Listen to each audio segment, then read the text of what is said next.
You've probably heard the name. Pendleton began making its famous wool blankets well over a century ago. From Conor Knighton, we truly have a cover story. Row by row, thread by thread, this mill in eastern Oregon has been weaving wool for more than a century. It is, quite literally, part of the fabric of the community. The town's name, Pendleton, is stitched into every product. Back in the 1880s, 1870s, there were 3 million sheep in the neighborhood. Well, that's a lot of sheep. Bob Chrisnacht is the executive vice president of sales and marketing for Pendleton Woolen Mills. In the early 1900s, the company was started by the Bishop brothers, who came to town to try their hand at the blanket business. Everything you see in this mill has a story behind it, and probably 2 or 3 stories. It's what makes us so unique is the legacy behind the patterns that we make. Those patterns were designed to appeal to Pendleton's first customers, Native Americans. The relationship may seem like it's just a retail relationship, but it's many more layers. Bobby Connor is the director of the Temmascalit Cultural Institute, located on the Umatilla Indian Reservation just outside Pendleton. The first recorded interaction in our homeland with Euro-Americans is Lewis and Clark in 1805. We came to know a few other explorers who came in their wake, and then the Hudson's Bay Company set up a trading post in our homeland in 1816. That's where our love of wool was born. Those early companies exchanged what became known as trade blankets. If you've ever worn a wet leather jacket, you know the difference between the weight of that and the weight of a wool coat. And so wool was durable, worked in more than one season. But it was more than a functional fabric. Native Americans began using prized Pendleton blankets to mark special occasions, a tradition that continues to this day. Many are born to Pendleton, laid to rest in Pendleton, presented a Pendleton as a ceremonial blanket around the bride and groom at an Indian wedding. Whenever a blanket began to show its age, it was given new life. We have been repurposing Pendleton wool forever. My aunt made, when I was in college, cut up and made Pendleton wool pillows as, sort of keepsakes from home. Of course, part of the reason the blankets originally appealed to Native Americans was that they featured the types of geometric designs that were already common in indigenous art.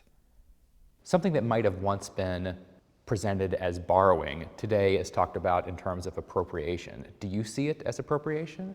The idea that I might come and take a picture of something prized and handmade that you wear and turn that into a design without acknowledging the maker, without having a relationship with the person who created it, and then taking that and turn that into a retail product, we would consider disrespectful. The respectful thing to do is to talk to me and talk about that relationship and what that might be. And that's, I think, what Pendleton in its most recent decades has become, is a purveyor of goods that are created out of relationships with tribal people.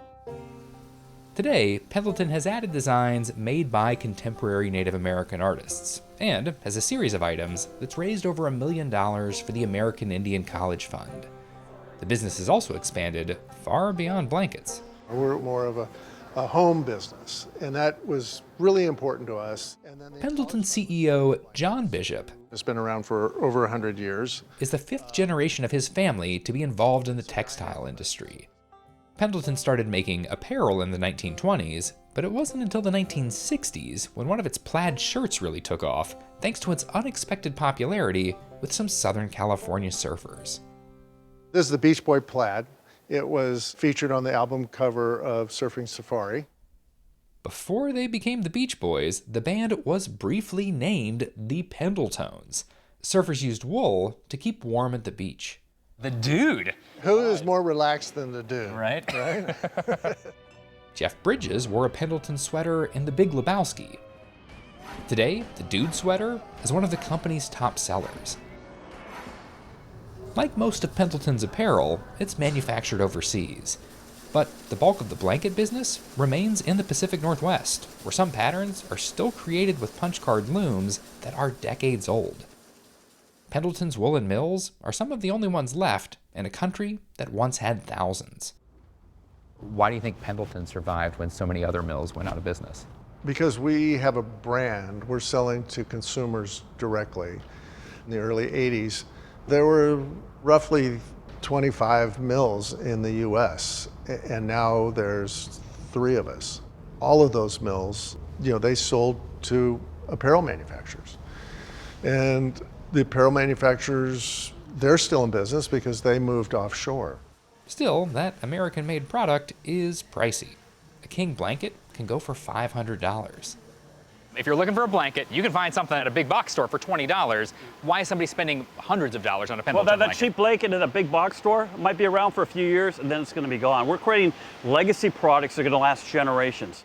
For Bobby Conor, they're a way to connect with family. I have a Pendleton blanket for each of my uncles who's passed away that was given to me either by the uncle during my lifetime or given to me by his family when he passed away.